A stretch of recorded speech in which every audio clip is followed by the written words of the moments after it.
नमस्कार शेतकरी मित्रांनो, मी विक्रांत काले, संकेत नर्सरी, श्रीरामपूर, जिल्हा अहमदनगर, महाराष्ट्र। आज आम्ही हा व्हिडिओ मुद्दाम शेतकऱ्यांकरता बनवत आहे। आज आमची सफेद चंदन व्हाईट सँडलची लागवड आहे व आम्ही 6 एकर चंदन 10 बाय 10 वरती लागवड करत आहोत आणि त्याला मोहगनी हे होस्ट प्लांट घेतले। हे पाहू शकता तुम्ही, हे चंदनाचं रोप आहे। आम्ही 2 सीताफळामध्ये ही लागवड होती। ऍक्च्युली ही पूर्ण गल्लीमध्ये मोकळी आहे ट्रॅक्टर फवारणीला याला, व याला होस्ट प्लांट हा मोहगणीचा घेतलाय।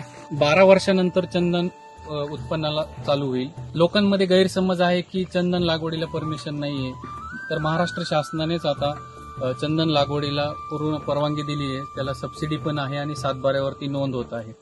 तर एकरी 400 झाडं बसतात आणि 12 वर्षानंतर साधारण 15 ते 20 किलो प्रति झाड गाभा तयार होऊ शकतो आणि मार्केटचा रेट सध्या तुम्ही जर बघितला तर 15,000 रुपये पर किलो, साधारण 2.25 लाख रुपये झाड आणि 400 झाडं एकरी। तर आता हा हिशोब फार वेगळा आहे। तर याचं संपूर्ण मार्गदर्शन, डेमो प्लॉट आणि माहिती करता संपर्क करा संकेत नर्सरी, श्रीरामपूर, 9822 780 569। धन्यवाद।